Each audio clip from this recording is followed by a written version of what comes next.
나누려고 합니다. 오늘 말씀의 제목, 은혜를 잊지 마십시오. 다 같이 시작. 네, 다시 한번 시작. 예. 자, 마가복음 8장 1절에서 13절까지의 말씀입니다. 교도하겠습니다. 그 무렵에 또 큰 무리가 있어 먹을 것이 없는지라 예수께서 제자들을 불러 이르시되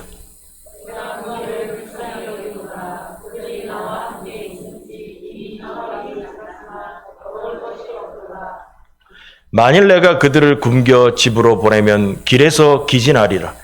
그 중에는 멀리서 온 사람들도 있느니라.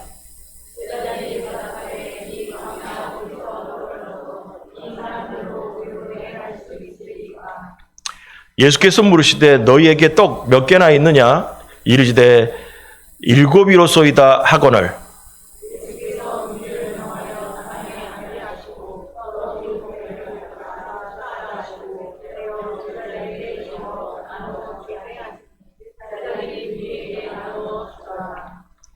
또 작은 생선 2마리가 있는지라 이에 축복하시고 명하사 이것도 나누어 주게 하시니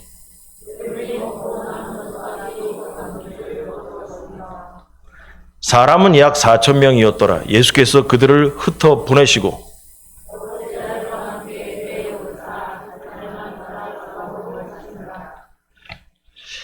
바리새인들이 나와서 예수를 신라하며 그를 시험하여 하늘로부터 오는 표적을 구하거늘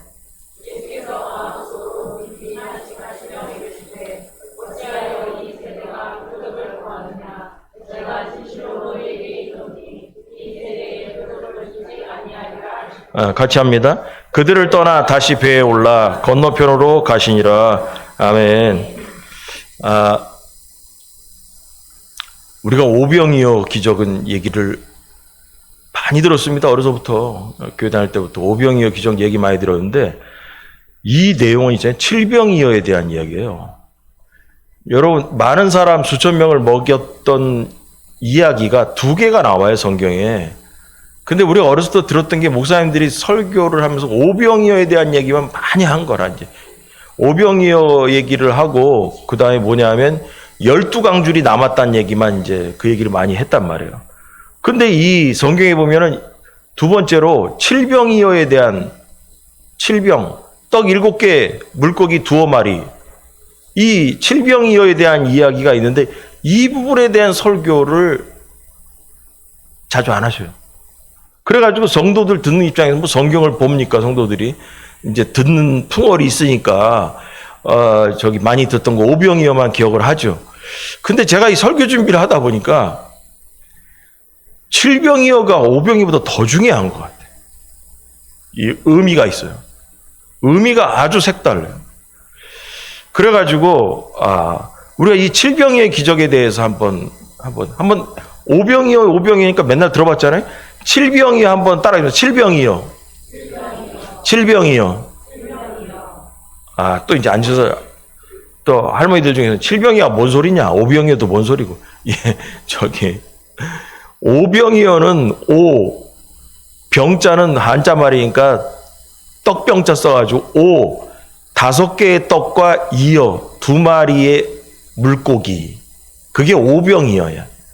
칠병이어는 떡 7개와 물고기 2마리에서 칠병이어. 그리고 뭐냐면 오병이어는 남은 다음에 12강주리가 남았어요. 근데 여기 칠병이어는 7강주리가 남았어요. 요 차이점이 있어요. 요 2가지가 이야기가 있는 거예요. 자, 그런데 예수님께서 지금 이 마가복음을 계속 우리가 요새 계속 앞에 부분 계속 보다 보면은 예수님께서 기적을 일으킨 얘기가 계속해서 나오고 있는 거예요. 그래서 예수님께서 사람들을 질병을 고치고 귀신을 쫓아내고 또 오병이어의 기적도 앞에서 좀 했어요. 그러나서 바다 위를 또 예수님이 걸었던, 바다가 아니고 뭐 갈릴리 호수 위를 걸었던 이야기. 뭐 그런 걸 하면서 하나님의 아들로서 보일 만한 표적들은 기적들은 웬만한 거 다 보여줬어요. 다 보여줬습니다. 충분했습니다. 그러나 오늘 본문에 보니까 이 기적을 보고도 제자와 유대인들은 바리새인들이 나중에 나오죠. 그 의미, 그것을 파악하지 못하고 있다라는 거예요. 또 기억조차도 못하고 믿음도 없는 그런 모습들이 나와 있습니다. 그래서 오늘 이걸 보면서 오늘 이 본문 제목이 뭐냐, 은혜를 잊지 마십시오라고 했는데 답을 먼저 얘기하면 은혜 떨어지면 주님을 잊어버립니다. 잊어버립니다. 은혜 떨어지면. 자, 그 은혜에 대한 이야기를 한번 얘기해 보겠습니다. 1번, 은혜를 잃어버린 제자들. 다 같이 시작. 다시 한번, 은혜를 잃어버린 제자들. 시작. 예. 여기 본문을 이제 읽어보니까 처음에 얘기했으면 시간 많이 갈 것 같아서 그냥 중간에 그냥 또 다시 한번 얘기해 가면서 합니다. 오늘 내용을 보니까 무리들이 3일 동안 예수님과 함께 광야에 있었습니다. 3일 동안. 근데 여러분, 오병이어의 기적에서는 낮에 서너 시간 있다가 저녁 해질 무렵이 되니까 밥 생각이 났어요. 근데 오늘 본문의 얘기는 있잖아요. 예수님에게 말씀을 들으려고 3일 동안 있어서 3일 동안. 여러분, 이거부터 뭐가 달라요? 오병이어의 기적은 무리들이 서너 시간 앉아가지고 그냥 예수님 말씀 듣다가 저녁 때 되니까 배고파, 이 얘기가 나온 거예요. 근데 이 칠병이의 기적은 뭐냐면 예수님과 3일 동안 말씀을 들었다. 여기 먼저 보니까 2절에 보니까 내가 무리를 불쌍히 여기더라. 그들이 나와 함께 있은지 이미 사흘이 지났으나 먹을 것이 없다. 여러분, 여기서부터 출발이 달라요. 밥 얘기가 뭐냐 하면 3일이 지난 다음에야 밥 얘기가 난 거예요. 밥 얘기가 나왔습니다. 그래가지고 여기 우리가 지금 8장을 보지만 7장 31절에 보면 예수님 일행이 데가볼리 지역을 통해서 갈릴리 호수를 건너왔다라고 했습니다. 또 무리가 모인 장소는 이 데가볼리 지역인데 이방인들이 유대인들과 같이 섞여 사는 동네예요. 지금 이게 별거 아닌 것 같은데 지금 이 얘기를 해야 돼. 예수님이 설교한 장소가 어디냐? 그게 바로 뭐냐 하면 오병이어의 기적에 설교하신 장소는 뭐냐? 유대인들만 사는 동네에서 모여서 설교 말씀 전한 거야. 근데 이 칠병이어의 기적의 설교의 장소는 뭐냐? 이방인들이 유대인들과 같이 섞여 사는 동네에서 말씀을 전하신 거예요. 그러니까 오병이어 때는 유대인들만 설교를 들었어요. 근데 칠병이어 때는 뭐냐 하면 이방인 더하기 유대인들이 뒤섞여 있는 상황에서 3일 동안 예수님이 설교를 듣다가 밥 얘기가 나온 거예요. 지금 얘기가. 이게 중요하기 때문에 얘기를 하는 거예요. 또 우리 지난주에 배운 그 수로보니게 여인 이렇게 나왔습니다. 자기 딸내미 아프다고 죽게 되었다고 어쩌고 그러는데, 근데 마태복음을 찾아보니까 그 수로보니게 여인을 가나안 여인이라고 얘기를 해요. 가나안 여인이라고. 그래서 예수님이 지금 계신 곳은 가나안과 겹치는 동네에 와가지고 유대인과 가나안 사람이 섞여 사는 동네에서 말씀을 전하셨다는 것입니다.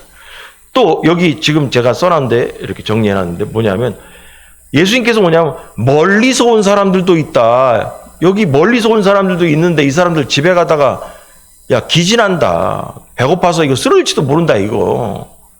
그랬는데 이런 단어를 쓴 부분을 성경에 찾아보니까 열왕기상 8장 41절에 보니까 또 주의 백성 이스라엘에 속하지 아니한 자 곧 주의 이름을 위하여 먼 지방에서 온 이방인도 일하러 이렇게 나와 있습니다.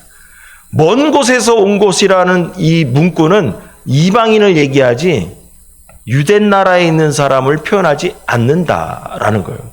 그래서 예수님께서 여기 설교 3일 동안 들은 사람 중에 보면은 멀리서 온 사람도 있어. 이 사람들 집에 가다 보면 쓰러질 거야. 기진해가지고. 이 얘기하는 거 제자들한테 얘기하거든요. 그러면 예수님도 얘기도 뭐냐면 오늘 설교들 3일 동안 들은 사람 중에 유대인 더하기 이방인도 같이 있다라는 거예요. 지금 얘기를. 이게 중요해서 제가 시간 내서 지금 얘기하는 거예요. 결국 여기 모인 이 사람들이 유대인 더하기 이방인들이 3일 동안 말씀 듣고 있었습니다. 근데 문제는 뭐 3일이고 뭐 안에 큰 문제는 뭐였냐면 먹을 것이 없다라는 거예요. 근데 여기서 특징이 뭐냐 하면 있잖아요. 이런 거예요. 잘 읽어보면 오병이어 기적을 찾아보니까요. 마태, 마가, 누가, 요한복음에 다 나와. 다 나와요. 근데 특징이 뭐냐면 다 복음서의 네 군데에 나왔을 때 아니 분명히 그랬잖아요. 유대인들만 모여서 설교 들었다 그랬잖아요. 서너 시간 들었더니 저녁이 해질녘이 됐단 말이에요. 그래서 배가 고프다 이거야. 근데 이 배고픔을 얘기한 게 누가 먼저 얘기했냐? 제자들이 예수님 저녁 해질 때 됐는데 이 사람들 배가 고픕니다. 이거 어떻게 될지 먹는 것을 이거 해결해야 되는데 이 얘기를 제자들이 먼저 꺼냈어요. 근데 이 칠병이의 기적은 얘기 있잖아요. 제자들이 3일 동안 설교를 들었는데도 아무 말을 안 해. 배고픈데 아무 말을 안 해. 아니 그래가지고 예수님이 하다 못해 뭐냐면 야, 이 사람들 밥 먹여야 되지 않냐? 예수님이 먼저 밥 얘기를 한 거예요. 여러분 이게 특징이 다르다니까. 다시 1절을 또 앞에 2절에 보니까 1절에 무리가 있어 먹을 것이 없다. 예수께서 제자들을 불러 이르시되 예수님이 제자들을 불러서 말씀하셨어요. 내가 무리를 불쌍히 여기더라. 그들이 나와 함께 있으니 이미 사흘이 지났으나 먹을 것이 없다. 예수님이 먼저 이 백성들의 배고픔을 걱정했어요. 오병이어 때는 제자들이 먼저 배고픔을 걱정했죠. 여러분 이게 특징이 있습니다. 특징이 있어요. 자, 이것은 다분히 의도적이다. 의도적이다. 성경을 해석하는 학자들은 이건 이유가 있다라는 거. 의도적이라는 건 이유가 있다. 그냥 저절로 된 얘기가 아니고 오병이어 때는 제자들이 말이야 하루도 안 지나고 반나절 지나는데 밥 먹여야 된다라는 얘기를 먼저 제자들이 꺼냈는데 오늘 칠병이어 때는 3일이 지났는데도 예수님이 제자들이 밥 얘기를 안 하고 앉았더라. 근데 오죽하니까 예수님이 야 밥 먹여야 되잖아. 그 얘기를 예수님이 먼저 꺼내셨다. 뭔가 이건 우연이 아니고 의도성이 있다라는 거죠. 제자들은 왜 3일이 지났는데도 왜 밥 얘기를 한 번 안 하고 있었을까? 학자들이 제 얘기가 아니고요.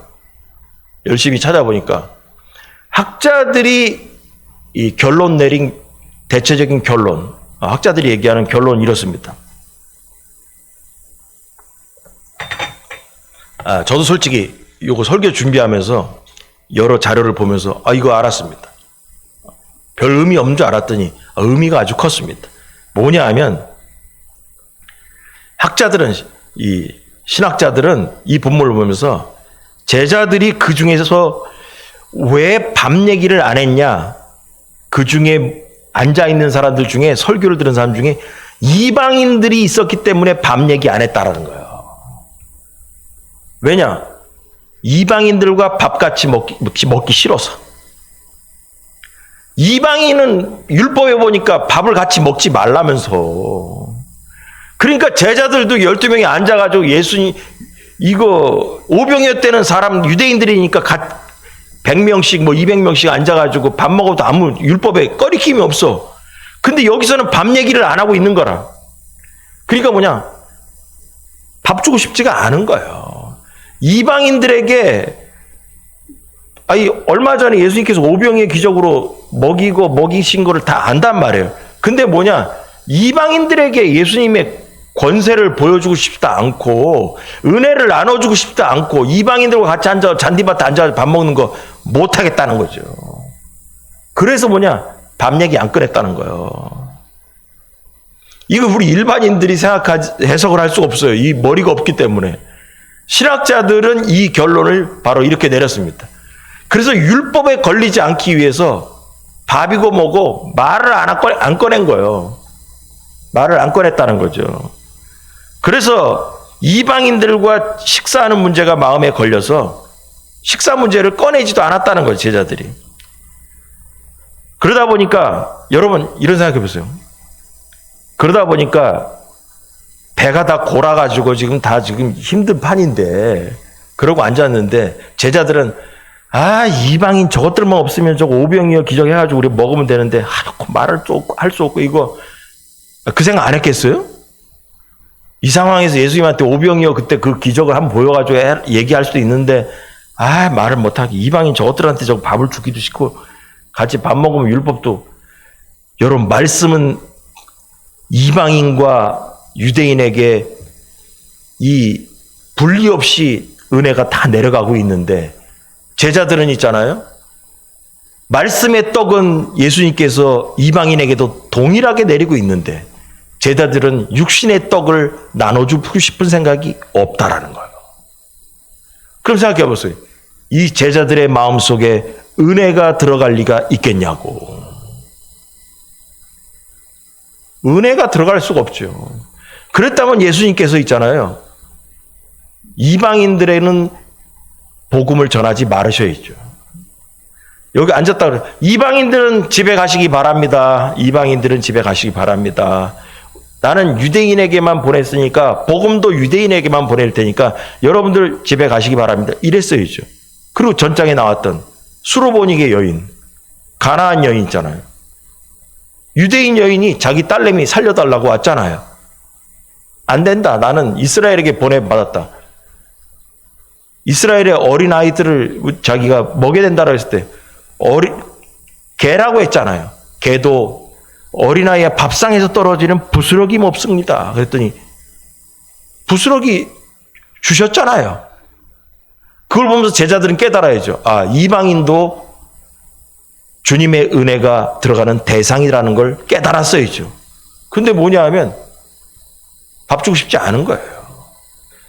그래서 이 입장을 가만히 생각할 때 제자들에게는 그 마음속에 여러분 3일 동안 있어도 은혜가 들어갈 구석이 없는 거죠. 마음에. 은혜 못 받았을 거라 생각됩니다. 이방인 저것들만 없었으면 우리 기적을 한 번 더 체험하고 먹었을 텐데. 그놈의 율법이 문제야. 여러분 이렇게 두 마음 가지고 있을 때 은혜가 어떻게 들어가겠냐는 거죠. 그러나 예수님은 이방인들에게도 유대인들을 먹이신 오병이의 기적을 보여주셨습니다. 예수님은 기적을 유대인들에게만 보여주고 싶지 않았어요. 말씀의 떡도 이방인들에게 주셨지만 육신의 떡도 이방인에게 주셨다는 것입니다. 여러분, 이방인들에게도 하나님의 아들이 나타내시는 권능을 보이셨다는 것입니다. 여기에서 제자들의 생각과 예수님의 생각은 다르다라는 것을 알게 됩니다. 여러분, 하나님의 나라는 유대인에게만 주어지는 것이 아니라 이방인들인 우리에게도 하나님의 나라가 허락된 줄 믿으시기 바랍니다. 하나님은 온 세상의 모든 사람들에게 하나님의 나라를 허락하셨다는 것입니다. 그래서 오늘날 이방인인 우리들도 예수님을 지금 만나고 있는 것입니다. 하나님의 나라는 누구에게 특별하게 그 사람에게만 열린 것이 아니라 모두에게 열린 것입니다. 천국은 모든 사람에게 열려 있는 줄을 여러분 믿으시기 바랍니다. 그런데 더 큰 문제는 제자들이 이미 오병이어를 경험했음에도 불구하고 주님의 권능이 말이 어렵죠. 주님의 표적, 기적을 구하지 않았습니다. 그 많은 사람을 먹이려면 오병이어의 기적이 사건이 있었단 말이에요. 물고기 2마리 떡 5개로 5,000명을 먹였던 사건이 있었단 말이에요. 근데 제자들은 말 한마디 뻥끗하지 않았다는 거예요. 이방인이든 유대인이든 먹어야 살지 않겠습니까? 여러분, 말씀도 배고프면 귀에 안 들어옵니다. 여러분, 육신이 불편함이 있잖아요. 말씀도 귀에 안 들어옵니다. 경험상 그렇습니다. 여러분 생각에 의자를 구할 때, 우리 의자를 생각할 때, 이거를 찾을 때 무슨 생각하는 줄 아세요? 의자가 편해야 은혜도 들어옵니다. 여러분이 엉덩이 딱딱하고 여러분 쿠션도 없고 앉아있는 게 힘들고 그럼 있잖아요. 예배 시간에 앉아있기가 힘들어요. 몸이 불편한데 뭔 은혜가 들어옵니까? 내 몸이 지금 힘들었는데 빨리 끝나고 빨리 집에 갔으면 좋겠는데. 여러분, 그래서 의자를 구할 때도 제가 인터넷 보면서 어떤 것이 가장 우리에게 편할 수 있을까? 여러분, 그걸 갖고 생각을 했어요. 몸이 편해야 영적으로 은혜도 들어오는데 무리가 없어요. 여러분, 배가 고파도 귀에 말씀이 들어옵니까? 몸이 육신이 불편한데 말씀이 들어오라고 은혜 받으세요, 은혜 받으세요 하면 은혜가 들어갑니까? 다 몸은 집에 가서 너무 편하게 잘 있는데. 이러한 모든 것들이 여러분 그래도 최대한 맞추려고 할 때 은혜를 받을 수 있는 조건도 조금 도움이 오는 거죠. 네. 그런데 제자들은 배고픔에 대해서 전혀 관심이 없습니다. 제자들이 오병이의 사건을 잊었을 리가 없겠죠. 아니면 이방인들에게 굳이 하나님의 은혜의 상징인 떡을 줄 필요가 없다라고 생각했는지도 모르겠습니다. 자, 어쨌거나 뭐 제자들한테 나중에 처음 가서 물어보면은 사연이 다 있을 거예요. 뭐 이런저런 얘기가 할 거라고 나 생각 듭니다. 뭐 남목사님 그렇게 설교를 했지만 제 마음은 이렇습니다. 뭐 어쨌거나 그러든지 말든지 간에 문제는 우리에게 이 부분을 보면서 적용하면 이렇습니다. 여러분, 영적으로 심각하게 둔감해진 사람은 주님이 옆에 계셔도 주님의 기적과 표적을 구하지 않는다라는 것입니다. 영적으로 둔감한 사람은 더 쉽게 얘기해서 주님께 매달리지 않는다라는 것입니다. 예수님의 제자들이 영적으로 둔감하지가 못했어요. 수로보니게 여인에게 권능을 베풀어서 그의 지금 이 자리에 있는 딸이 아니라 집에 있는 딸이잖아요. 그 집에 있는 딸에게 구원을 베푸신 병을 치료하신 그 예수 그리스도의 은혜가, 그 은혜를 보면서 예수님은 유대인에게 뿐만 아니라 이방인에게도 권능을 전하시는 분이다라는 것을 깨달아야죠. 근데 그걸 못 깨닫고 밥을 먹는데 유대인에게는 밥이 갈 수 있어도, 권능의 밥이 가도 이방인과 섞여 있는 이들에게는 예수 그리스도의 기적의 떡이 전해지는 것을 원하지 않았다는 거예요. 바로 은혜가 떨어진 거예요. 그래서 뭐냐면 주님이 옆에 계셔도 은혜가 떨어지면 매달리지 않는다라는 거예요. 여러분, 우리에게 다 적용해 보십시오. 은혜 떨어지면 예수님께 매달리지 않습니다. 은혜 떨어지면. 그래서 예수님은 지난번에 배운 것처럼 입으로 들어가는 게 문제가 아니라 입에서 나오는 나쁜 생각을 통한 행동과 말이 문제다라고 그랬죠. 여러분, 시기와 질투로 제자들은 예수 그리스도의 권능을 구하지 않았습니다. 은혜가 떨어졌다는 거예요. 입이 열리지 않았습니다. 오죽 답답하면 예수님께서 3일 만에 먼저 배고픔을 말씀하셨겠습니까? 그동안 어떻게 식사 조달을 해서 사람들이 먹었는지 어떤지 모르겠습니다. 아니면 3일 동안 굶고 말씀을 들었다는 얘기인가? 그건 좀 불가능하기도 하고. 좀 이런저런 생각이 하지만 어쨌거나 여러분, 은혜가 떨어지면 우리는 주님의 도우심을 구하지 않습니다. 은혜가 떨어지면 도우심을 구하지 않는다. 은혜가 떨어지니까 예수님에게 이 사람들 밥 먹여야 되지 않을까요? 오병이어 기적 그때 봤던 그 사건처럼 얘기했어야 되는데 말을 안 해요. 우리에게 적용하면 은혜가 떨어지면 기도 안 합니다. 여러분, 이게 바로 주님께 매달리지 않는 제자들과 똑같은 거예요. 은혜가 떨어지면 주님께 매달리지 않는다라는 얘기는 은혜가 떨어지면 기도 안 합니다. 기도 안 합니다. 여러분, 은혜가 떨어진다는 말은 우리에게서 우리의 마음속에 불쌍히 여기는 마음, 이것이 사라질 때입니다.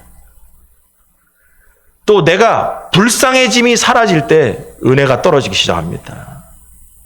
여러분, 불쌍함에 대한 얘기 제가 몇 번 얘기했어요. 오늘 이 불쌍함에 대한 얘기 종지부를 찍어버리는데 여러분 잘 들어보세요. 여러분 중에 내가 왜 불쌍해? 라고 생각하는 사람이 있을 수 있어요. 아니, 목사님 맨날 불쌍함 얘기하는데 여러분, 불쌍함에서 복음이 시작됩니다. 여러분, 내가 왜 불쌍하냐? 나 하나도 안 불쌍해. 나 먹을 만큼 잘 살고 우리 자녀들 뭐 객지에 가서 잘 살고 내가 뭘 불쌍해? 여러분, 그 사람은 은혜 떨어진 사람입니다. 여러분, 오후에 설교할 내용이 이제 반복되가 있어가지고 또 준비하다가 깨달은 게 있어요. 한 얘기를 하겠는데, 이거 영어가 나와가지고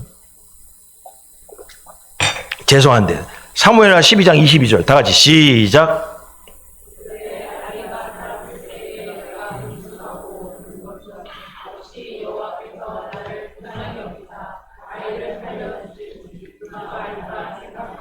예, 이 얘기가 뭐냐면 있잖아요. 솔로몬이 우리아의 아내 밧세바를 통해서 간음을 한 다음에 애를 낳는데 애가 죽었습니다. 죽게 나단 선지자가, 야 다윗 너는 살려주겠지만, 회개해서 살려주겠지만 네가 요번에 밧세바가 낳은 아이는 분명히 죽는다. 그래가지고 낳자마자 애가 시름시름 앓아요. 그래가지고 다윗이 죽어가니까, 병들어서 죽어가니까 금식 기도를 하기 시작합니다. 그래, 금식 기도를 하다가 이 성경에 보니까 무슨 원래 원어의 뜻은 푸대자루 옷을, 부대자루 옷, 그냥 팔도 안 달린 거, 목 구멍 뚫고 팔만 구멍 뚫고 이렇게 치마처럼 된 거, 그거 옷 입고선 금식하며 기도했다라는 거야. 원어에 보니까. 이따 오후에 이 부분 또 설명할 겁니다. 그랬더니 금식하며 기도하니까 옆에 있는 신하들이 말을 못해요. 그러다 애가 죽었습니다. 7일 만에 죽었습니다. 그 죽은 다음에도 말을 못해. 저렇게 열심히 기도하는데 가가지고 왕한테 가서 애가 죽었나이다. 어떻게 말을 하냐. 뭐 어쩌랬더니 분위기가 이상하니까 다윗이, 야, 왜 애가 죽었냐? 다윗이 먼저 물어요. 예, 죽었습니다. 그러냐? 그러면 옷 갈아입고 다 한 다음에 야, 바깥에 와서 밥을 열심히 먹어요. 그러니까 신하들이, 아니 애가 죽었으면 밥맛도 떨어질 텐데 어떻게 죽고 난 다음에 식욕이 왕성해서 또 옷도 갈아입고 또 밥도 드시고, 그게 뭡니까? 가서 신하들이 물어봅니다. 아니, 애 죽어갈 때는 그렇게 하더만 죽은 다음에는 더 슬픈 일인데 어떻게 싹 사람이 달라지냐고 물어봅니다. 그랬더니 다윗이 이렇게 얘기해요. 아이가 살았을 때 내가 금식하고 온 것은 혹시 여호와께서 나를 불쌍히 여기서 아이를 살려주실지 누가 알까? 그래서 내가 했다는 거예요. 근데 빨간 글씨로 제가 써놨습니다. 불쌍히 여겼다라는 거, 불쌍히. 다윗은 있잖아요. 하나님께서 자기의 기도를 들어줄 수 있는 방법을 알고 있어요. 다윗은 하나님께 자기를 불쌍히 여김을 받게 해야 된다라는 거예요. 불쌍히 여김을 받게 해야 하나님의 마음을 움직일 수 있다라는 거예요. 여러분, 그래서 불쌍히 여겼다라는 게 영어 성경에는 뭐라고 번역한 걸 우리나라가 했나 했더니 이 빨간 글씨로 거기 그레이시우스라고 나왔어요. 그게 무슨 뜻인가? 우리 번역에는 사전에는 자애롭다, 인자하다. 그래서 우리나라 성경을 그레이시우스를 번역하면서 뭐라 하냐면 불쌍히 여겼다라고 우리나라 사람들이 번역을 해서 한국 성경이 된 거예요. 그레이시우스라는 자애롭다, 불쌍히 여기다, 인자하다, 그런 하나님의 마음을 그레이시우스라고 이렇게 표현을 영어 성경에서 우리나라 성경으로 들어오면서 이렇게 된 거예요. 그래서 여러분, 다윗은 지금부터 중요한 거예요. 하나님의 마음을 움직이는 방법, 그것은 바로 뭐냐? 다윗이 하나님 앞에 불쌍히 여김을 받아야 된다라는 거예요. 불쌍히 여김을. 여러분, 예수님은 3일 동안 말씀을 듣고 있는 이들을 보고 불쌍해 보였습니다. 그래서 벌써 예수님은 그들이 불쌍히 보였기 때문에 은혜가 흘러가고 있는 거예요. 자, 마가복음 8장이죠. 오늘 2절에 읽었어요. 내가 다 같이 시작.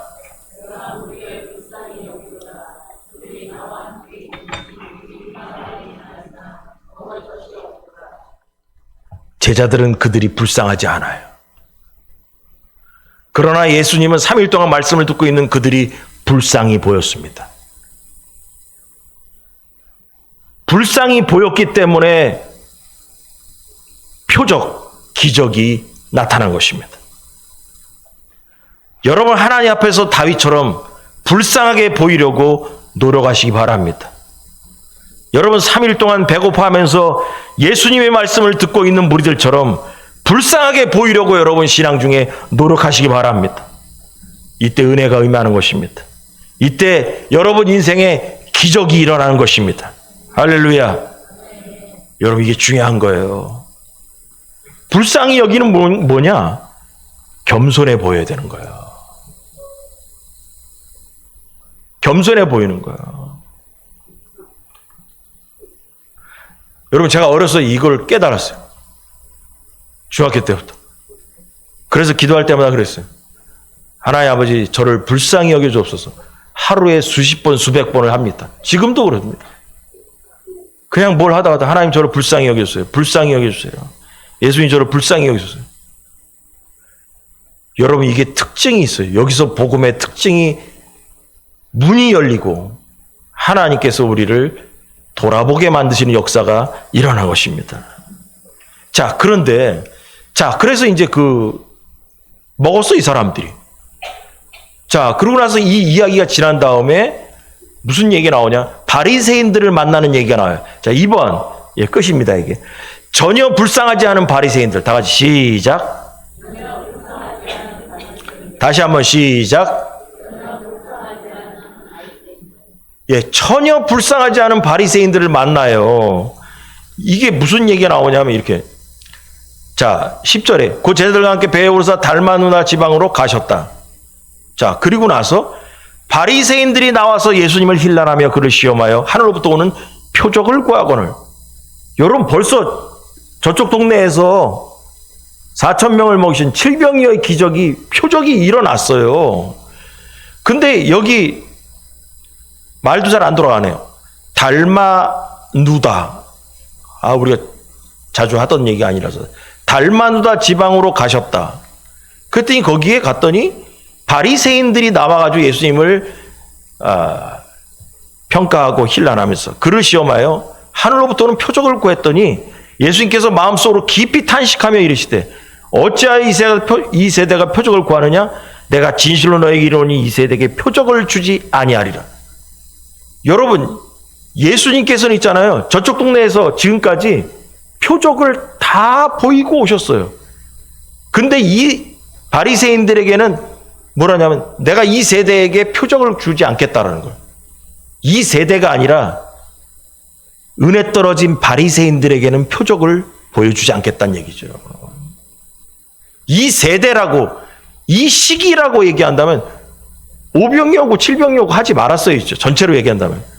이 얘기는 뭐냐면 은혜가 임하는 곳에는 표적이 나타나겠지만 은혜가 떨어진 대상들에게는 표적을 안 보여주겠다는 얘기죠.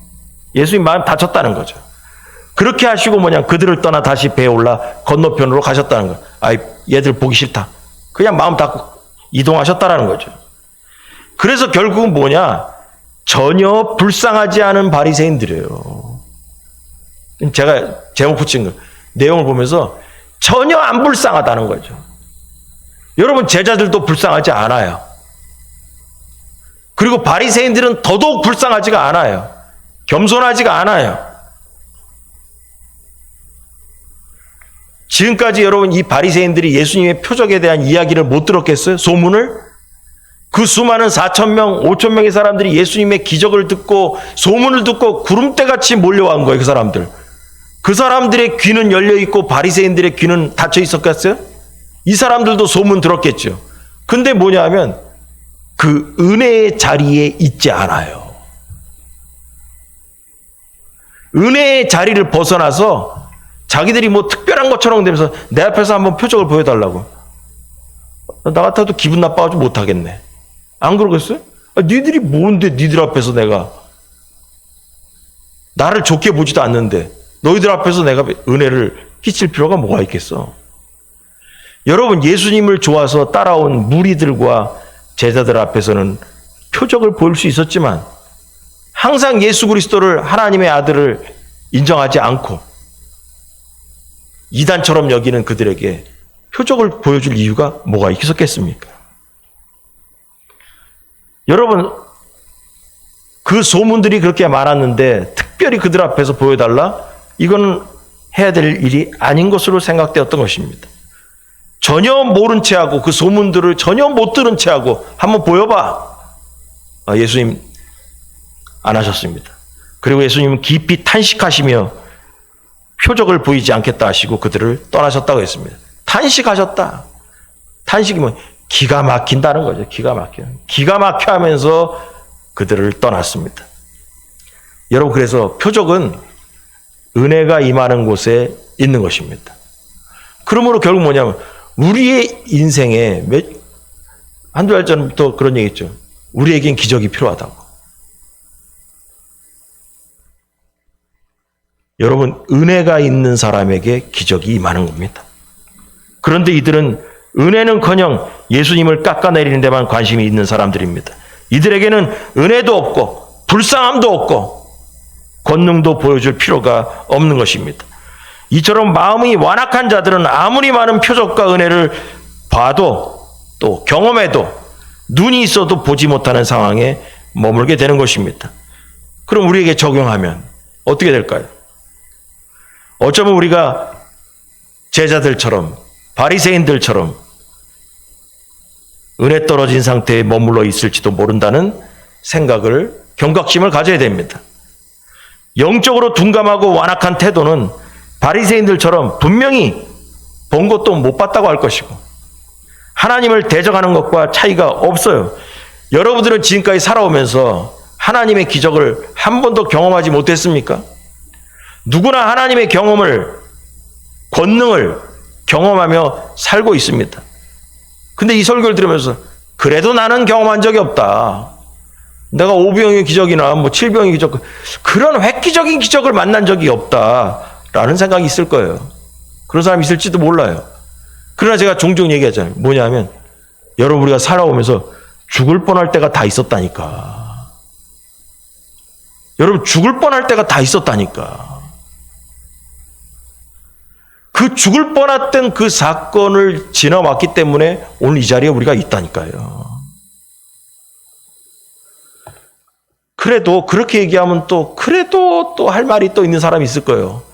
그럼 살 길을 열어줘야지. 여러분, 우리에게 기적을 경험하는 방법이 있습니다.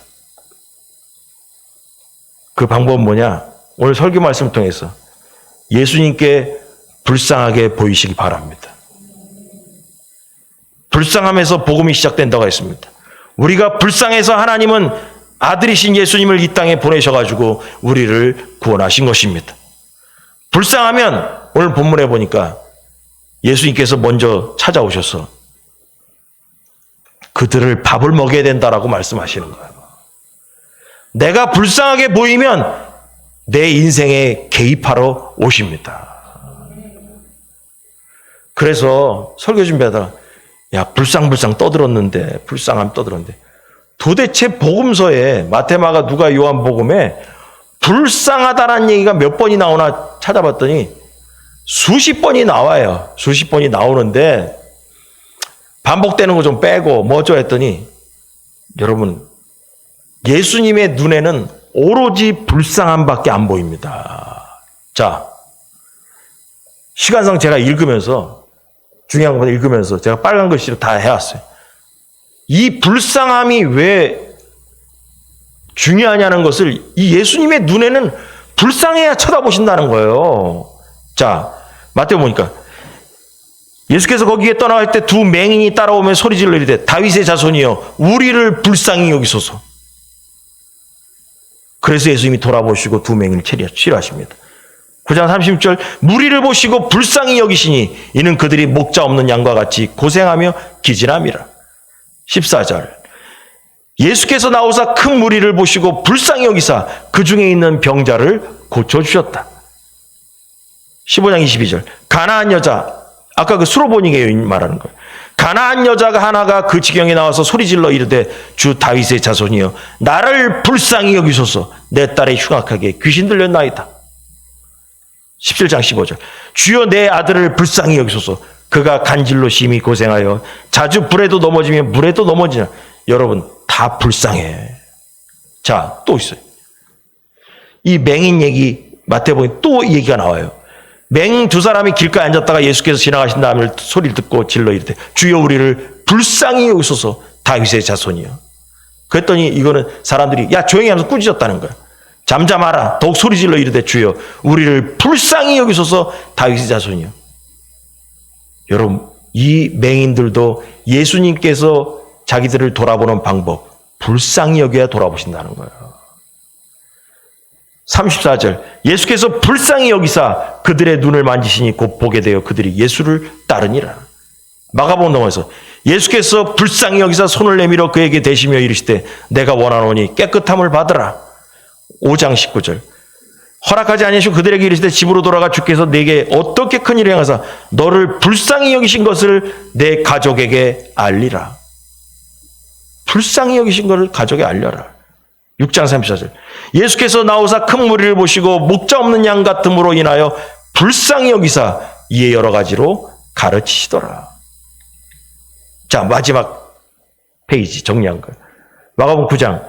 귀신이 그를 죽이려고 물과 불에 자주 던졌나이다. 그러나 무엇을 하실 수 있거든 우리를 불쌍히 여기사 도와주옵소서.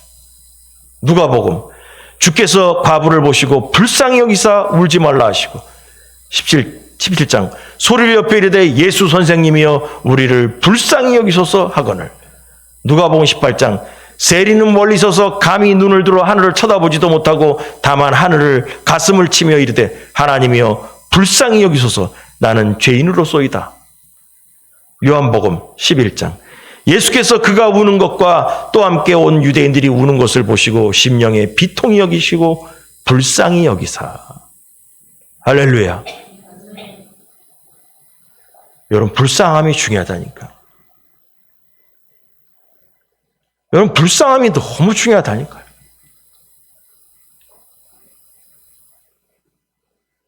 설교를 준비하면서도 그 생각이 드는 거예요. 불쌍한 마음을 갖는 것. 하나님께서 나를 불쌍히 보셔야 되고 나도 또한 사람들을 향해서 불쌍히 여기는 마음을 가져야 된다. 이게 복음이다. 복음이다.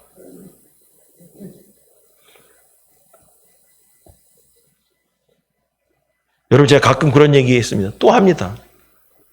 뭐냐면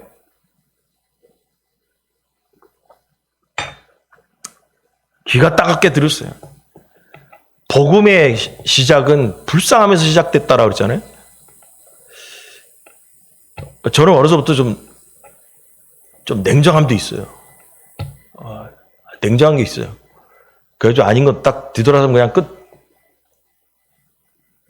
근데 목회를 하다 보면서 말씀 이렇게 듣고 하다 보니까 깨달은 게 있어요. 야, 이거 불쌍한 마음을 갖는 게 복음에 엄청 중요하구나. 라를 깨달았어요. 한두 번 얘기했어요, 제가. 근데 제가 가끔 얘기하는 원옥교회 김시영 목사님. 뭔 얘기만 하면 후배들 얘기하면 불쌍하잖아. 남 목사 불쌍하잖아. 불쌍하잖아. 아예 안 불쌍한데요? 아니야, 거기 불쌍해.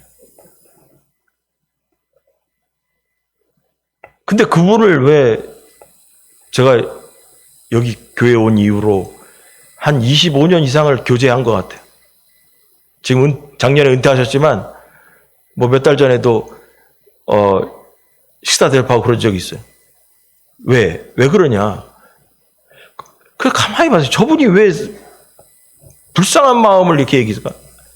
여러분 옛날에 젊어서 목사님의 귀 뒤에 신경이 잘못돼가지고 이 얼굴 반이 돌아간 적이 있어요. 말을 못하고. 여러분 그래가지고 교회에서 쫓겨났어요. 그 파란만장한 이야기가 있어요.